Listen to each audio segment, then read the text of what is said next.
जरत सकल सुर वृंद विषम गरल जही पान किय, तेहि न भजसी मति मंद को दयाल शंकर सरिस।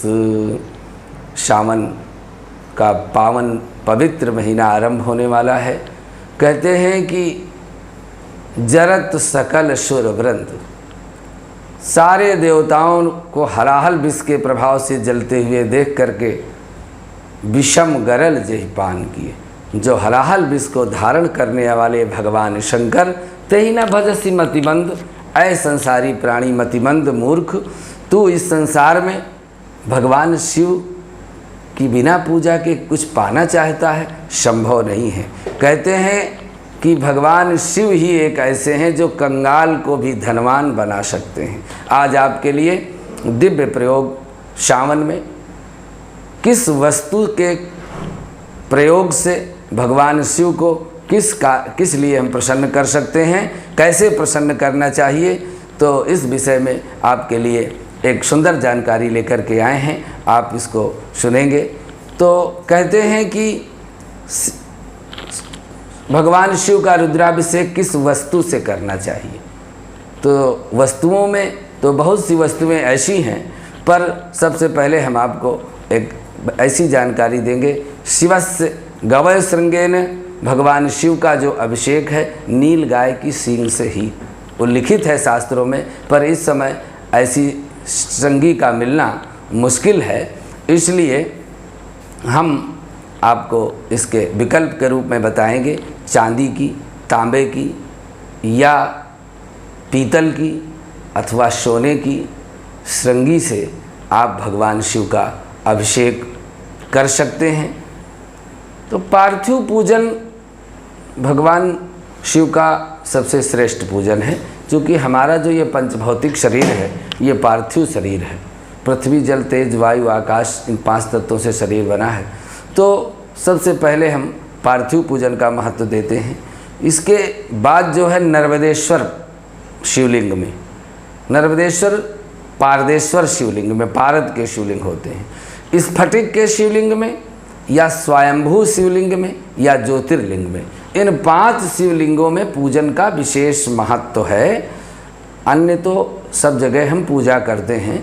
तो शिवलिंग श्रेष्ठ क्या है ये हमने बताने का प्रयास किया कि शिवलिंग के पूजन में सबसे श्रेष्ठ ज्योतिर्लिंग, उसके बाद स्वयंभू लिंग, उसके बाद स्फटिक के शिवलिंग, पारदेश्वर शिवलिंग, नर्मदेश्वर शिवलिंग और विशेष अनुष्ठान पूजन में शारीरिक आरोग्यता के लिए पार्थिवेश्वर शिवलिंग, ये शिवलिंग होने चाहिए। अब इसके बाद आपके मन में ये विचार आएगा कि इन शिवलिंगों का माप क्या होना चाहिए। तो यदि घर के अंदर हम पूजा कर रहे हैं तो 4 अंगुल से छोटा शिवलिंग नहीं होना चाहिए। घर में 4 अंगुल से आप 12 अंगुल तक का शिवलिंग रख सकते हैं और पूजन कर सकते हैं। ऐसा शास्त्रों में कहा गया है। मंदिर में तो अनुपात के हिसाब से बड़ी भी मूर्तियां रखी जा सकती हैं। घर में आप जो शिवलिंग लाते हैं उसमें से 4 अंगुल का शिवलिंग अर्घ्य से लेकर पूरा शिवलिंग तक 4 अंगुल से कम नहीं होना चाहिए। इसीलिए हम लोग 5 अंगुल के शिवलिंग, भगवान शिव का पंच परिवार है, 5 अंगुल का शिवलिंग घर में रखते हैं। चाहे वो नर्मदेश्वर हों, चाहे पारदेश्वर हों, चाहे स्फटिक के हों, वो पूजा के लिए सबसे श्रेष्ठ है। अब तीसरा विषय आता है कि हमको भगवान शिव के समक्ष जाते समय क्या करना चाहिए।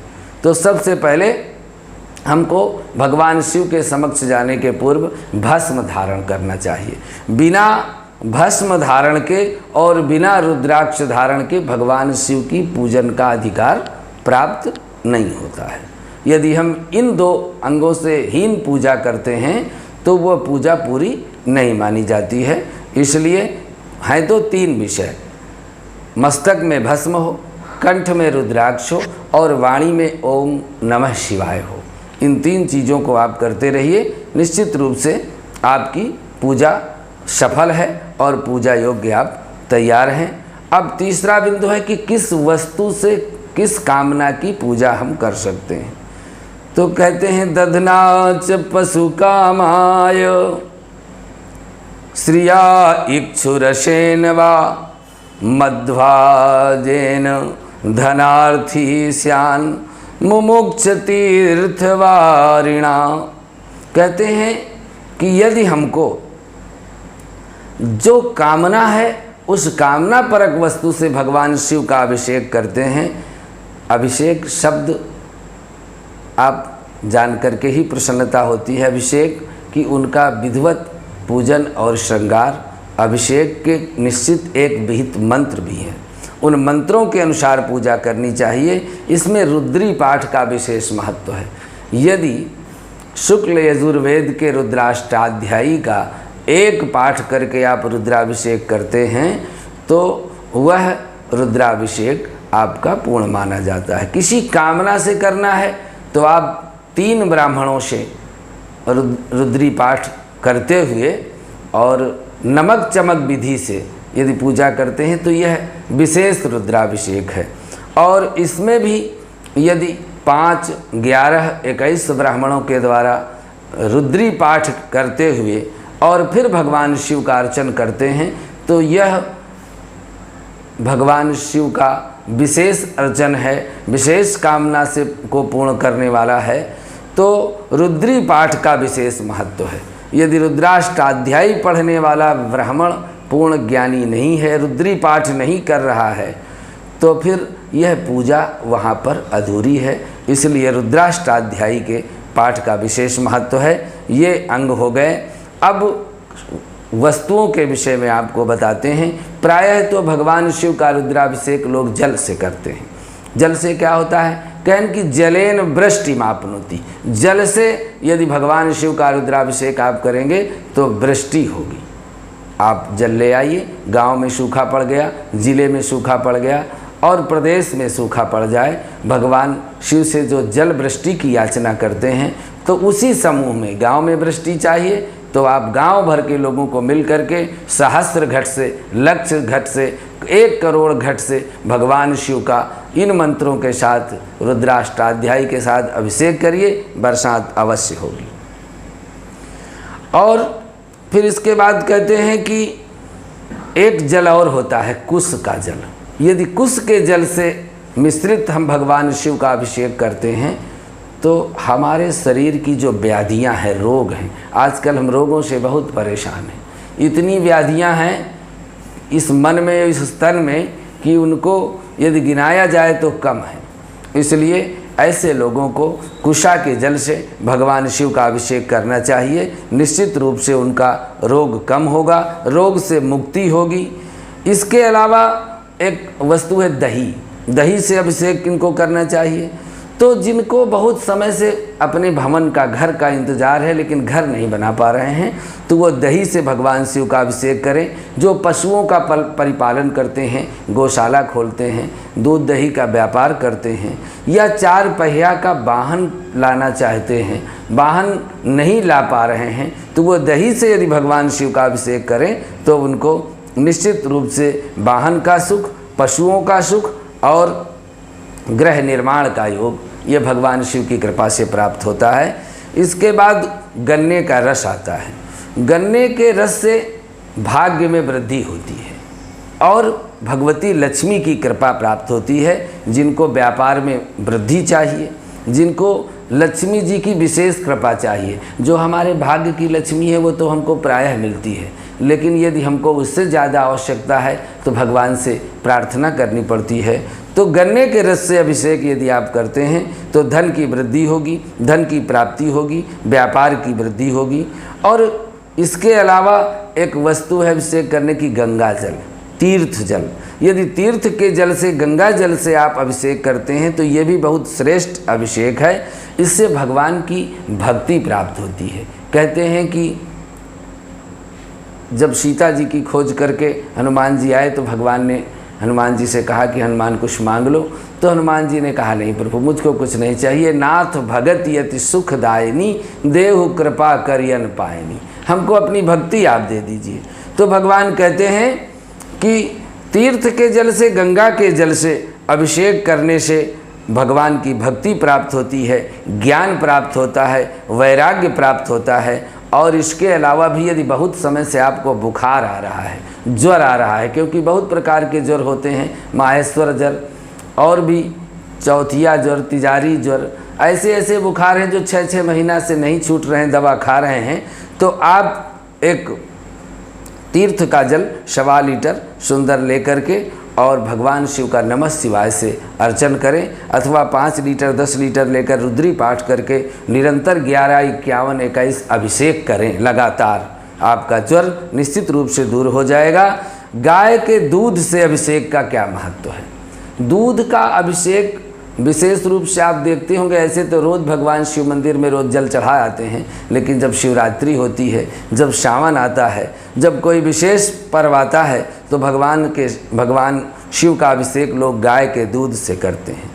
तो गोदुग्ध के अभिषेक करने से संतान की प्राप्ति होती है। जिनके संतान नहीं हो रही, या संतान होने में बाधा है, या गर्भ में कोई दिक्कत हो जाती है, या संतान आज्ञाकारी नहीं है, या संतान दुर्व्यसनी है, या संतान की जो उन्नति है नहीं हो पा रही, पुत्र के कल्याण के लिए, संतान की प्राप्ति के लिए प्रदोष का व्रत करते हुए शनि प्रदोष से आरंभ करें, और हर शनि प्रदोष को आप गाय के दूध से भगवान शिव का अभिषेक करें। निश्चित रूप से आपको संतान की उन्नति होगी, संतान की प्राप्ति होगी। और भी जो विशिष्ट मनोकामनाएं हैं जो कहीं भी पूरी नहीं हो पा रही, वो गाय के दूध से पूरी हो जाती हैं। यदि किसी की बुद्धि जड़ हो जाए, क्योंकि घर में सब लोग रहते हैं, लेकिन आप देखेंगे कि भगवान ने हाथ पैर अंग तो सबको बराबर दिए हैं, लेकिन बुद्धि सबको अलग अलग दिया है। तो यदि किसी के पास बुद्धि की कमी है, या बुद्धि की विशेष आवश्यकता है, किसी विशेष परीक्षा में आप बैठने जा रहे हैं, तो आप दूध में चीनी मिला करके या मिश्री मिला करके उसको मीठा कर लीजिए और फिर अभिषेक करिए। निश्चित रूप से आपके ज्ञान में, आपके बुद्धि में वृद्धि हो जाएगी। ये गाय के दूध का विशेष महत्व है। यदि एक सरकारी सेवा में, किसी विशेष परीक्षा में आप शामिल होना चाहते हैं, तो भी आप गाय के दूध में मिश्री मिला करके अभिषेक करेंगे। यदि आप किसी भी तरह के जरूरी काम में फंसे हुए हैं, काल सर्प दोष है, विष दोष है, और मांगलिक दोष है, पितृ दोष है, मातृ दोष है, राहु दोष है, इन सारे दोषों को दूर करने के लिए गाय के दूध से अभिषेक आप कर सकते हैं। इसलिए यह गाय का दूध का विशेष महत्व है। यदि वंश वृद्धि नहीं हो रही, परिवार में बहुत लड़कियों का जन्म नहीं हो रहा है, या वंश बिल्कुल रुक गया है, तो सुंदर गाय के घी से आप अभिषेक करना आरंभ करिए। संकल्प करिए प्रभु शंकर जी से कि मैं 101 और 151 अभिषेक लगातार करूँगा, तो मेरे वंश की वृद्धि हो। गाय के घी से आप अभिषेक करिए, निश्चित रूप से वंश की वृद्धि होगी। और पंचामृत से अभिषेक करने से क्या होता है? तो पंचामृत से अभिषेक करने से व्यापार में विस्तार होता है, वृद्धि होती है। जिनके एक व्यापार है, 4 चाहते हैं, 5 चाहते हैं, और भी विस्तार करना चाहते हैं, देश में विदेश में सब जगह फैलाना चाहते हैं, तो वह पंचामृत से भगवान शिव का अभिषेक करें। मधु से अभिषेक करने से भगवान शिव प्रसन्न होते हैं। यदि कोई आपके शरीर में असाध्य रोग हो गया है, जो रोग साध्य नहीं है, जिसका कोई इलाज नहीं है, उसमें मधुमेह भी आता है, और भी तमाम ऐसे रोग हैं जो असाध्य हैं, आप निश्चित रूप से शहद लीजिए और शहद से भगवान का अभिषेक करिए। उस असाध्य रोग का भी उपचार आपको मिलेगा, क्योंकि सकल पदार्थ यही जग माही।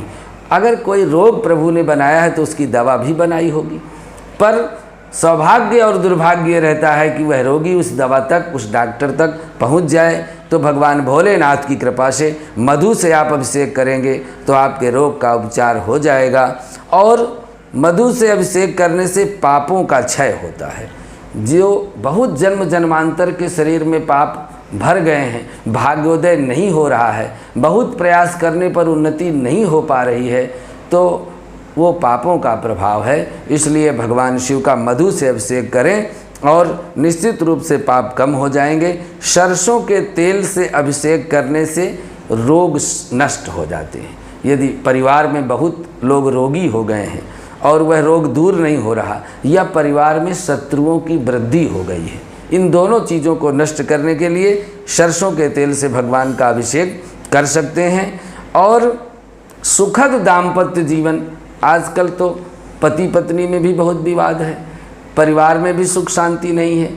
तो यदि सुखद दाम्पत्य जीवन की कामना करते हैं तो इत्र से भगवान शिव का अभिषेक करें, इत्र को जल में मिलावें, सुवासित करें, उसी से भगवान का अभिषेक करें। दाम्पत्य जीवन में मधुरता आ जाएगी और जो गुप्त रोगों से आप प्रभावित होंगे वो भी इससे दूर हो जाएंगे। इसके अलावा इस समय सबसे बड़ी समस्या है नौकरी की प्राप्ति।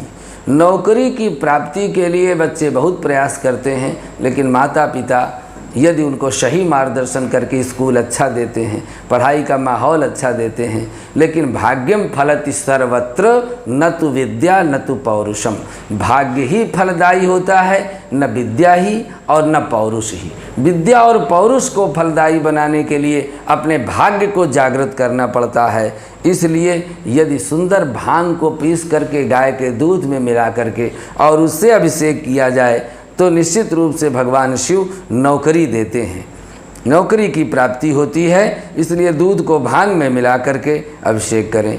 अब घी और शक्कर मिलाकर क्या होता है, तो कहा कि घी और शक्कर को मिला करके यदि हम अभिषेक भगवान शिव का करें तो पुत्रों की उन्नति होती है, संतान की उन्नति, धन सुख। और यदि जल में शहद मिला करके करें तो भी लक्ष्मी वृद्धि और संतान सुख की प्राप्ति होती है। इसलिए जल में शहद मिला करके और भगवान शिव का अभिषेक करने से लक्ष्मी जी की वृद्धि होती है। चंदन के जल से भगवान शिव की विशेष कृपा प्राप्त होती है। मलयागिरी चंदन को बांटिए और भगवान शिव का अभिषेक करिए तो भगवान शिव की विशेष कृपा प्राप्त होगी। यदि आपके फेफड़ों में किसी तरह का प्रदूषण हो गया है, फेफड़ों में संक्रमण हो गया है, फेफड़े खराब हो गए हैं, आम के रस से आप भगवान शिव का अभिषेक कर सकते हैं। यदि बहुत समय से आपको अपने विवाह की प्रतीक्षा है, शादी विवाह नहीं हो पा रहा है, सुंदर संबंध नहीं मिल पा रहा है, तो भगवान शिव का इसी सावन में आप हल्दी लेकर के जल में मिलाइए, दूध में मिलाइए या केसर मिलाइए और इसके बाद भगवान शिव का पूरे श्रावण अभिषेक करिए। इसी श्रावण भर की कृपा से आपको सुंदर दाम्पत्य पति या पत्नी की प्राप्ति होगी, इसमें कोई संदेह नहीं है। आप करेंगे तो निश्चित रूप से वह मार्ग प्रशस्त हो जाएगा। इसके अलावा बहुत लोगों को राजभोगों की आवश्यकता है कि हमको अभी बहुत राजभोग चाहिए, तो अच्छे सुंदर चावल पकाइए, पका करके उनका वो बनाइए और लेपन करिए भगवान शिव के शिवलिंग में, और लेपन करके उनका श्रृंगार करके उनको सजाइए तो निश्चित रूप से आपको राजयोग की प्राप्ति होगी। इस तरह से भगवान शिव के इन वस्तुओं से अभिषेक करने से आपको ये सब चीज़ें प्राप्त होती हैं। अब कौन से शिवलिंग पर पूजा करने से क्या प्राप्त होता है, तो यदि सफ़ेद पत्थर के शिवलिंग हैं तो जीवन में सुख शांति और चंद्रमा मन का स्वामी है। यदि आपका चंद्रमा खराब है तो सफ़ेद शिवलिंग में आप भगवान शिव का अर्चन करें तो निश्चित रूप से सुख और शांति की प्राप्ति होगी। काले रंग के शिवलिंग में काल सर्पादि दोषों का शांत होता है। और इस तरह से यदि भगवान शिव की कृपा आपको विशेष रूप से चाहिए, इन सब चीज़ों का संयोग ना भी बने तो सुंदर जल में चावल पुष्प चंदन मिला करके रोज़ भगवान शिव का अर्चन करिए। 40 दिन के अंदर आपकी समस्या का समाधान आपको मिलेगा। अब एक प्रश्न ये आया कि हमको बेलपत्र का क्या महत्व है, तो बेलपत्र का भगवान शिव के पूजन में बड़ा महत्व है। बिना बेलपत्र के भगवान शिव की पूजा नहीं हो सकती है। इसलिए चतुर्दशी और अष्टमी और चतुर्थी, नवमी, संक्रांति, अमावस्या को बेलपत्र और सोमवार को, इन 5 दिनों में बेलपत्र नहीं तोड़ना चाहिए। सोमवार, चतुर्दशी, अष्टमी, अमावस्या और संक्रांति, इनमें आप बेलपत्र न तोड़ें। इसके पहले तोड़ करके रख लें, क्योंकि बेलपत्र में वासी नहीं होता। आप 2 दिन 3 दिन पहले भी तोड़ के रख लेंगे तो निश्चित रूप से आपको भगवान शिव की वही कृपा प्राप्त होगी। तीसरी सावधानी यह है कि खंडित शिवलिंग पर भगवान शिव का अर्चन नहीं करना चाहिए, उससे पूजा का फल प्राप्त नहीं होता। जो शिवलिंग टूटा हो, फूटा हो, खंडित हो, वहाँ पर यह पूजा न करें। दूसरा, विहित पुष्प क्या है? तो कहते हैं सबसे सुंदर पुष्प भगवान शिव के लिए धतूर, मदार, शमी, भांग, कमल, कनेर, हरसिंगार, राई, जावा, ये सुंदर पुष्प हैं जो भगवान शिव को चढ़ाए जा सकते हैं। कौन सा पुष्प वर्जित है? तो कह रहे हैं केतकी का पुष्प वर्जित है, क्योंकि संसार में सबसे पहले यदि कहीं मूर्ति पूजा शुरू हुई तो भगवान शिवलिंग की पूजा हुई, और यदि सबसे पहले किसी ने पूजा किया तो भगवान ब्रह्मा जी ने किया। जब ब्रह्मा जी ने भगवान शिव का अर्चन किया तो उनको ये लगा कि हम पता करें कि यह शिवलिंग कहाँ से कहाँ तक है। तो उस शिवलिंग की गहराई को नापने के लिए तल, अतल, बितल, सुतल, तलातल, रसातल, पाताल तक चले गए, लेकिन उस शिवलिंग का अंत नहीं पाया। आकर के ऊपर बैठे, पूछा लोगों ने, हम अंत मिल गया? हाँ मिल गया। किसने देखा? कहा कि केतकी ने देखा। केतकी ने झूठी गवाही दे दिया, इसलिए केतकी का पुष्प भगवान में नहीं चढ़ता है। अब रुद्राक्ष भगवान शिव के नेत्रों से उत्पन्न हुआ है, इसलिए रुद्राक्ष का बहुत महत्व है। रुद्राक्ष के विषय में आपको विस्तार से कभी आगे के भाग में बताएंगे, पर रुद्राक्ष धारण करना बहुत आवश्यक है। सोमवार को सावन में शिववास नहीं देखना, पुरुषोत्तम मास में शिववास नहीं देखना है। प्राण प्रतिष्ठित मूर्ति में नर्मदेश्वर शिवलिंग में शिववास नहीं देखना है। तो फिर कहाँ देखना है? जब कोई अनुष्ठान आरंभ करें या पार्थिव पूजन करें, तब भगवान का शिववास देखना आवश्यक है। आपको हमने आवश्यक जानकारी इस सावन में भगवान शिव के पूजन के विषय में दी है। अगर आपको हमारा यह वीडियो अच्छा लग रहा है तो निश्चित रूप से आप इसको शेयर करें। आपके मन में कोई प्रश्न है तो आप उसको निश्चित रूप से अपने कमेंट बॉक्स में लिखें। और भी कोई जानकारी आपको चाहिए तो ज़रूर आप हमको बता सकते हैं, लिख सकते हैं। आज के लिए इतना ही। अगले भाग में आपको सावन के सोमवारों के विषय में, जितने भी सोमवार सावन में होते हैं, किस सोमवार में किस विधि से पूजा करनी है, विस्तार से बताने का प्रयास करेंगे। आज के लिए बस इतना ही। नमस्कार।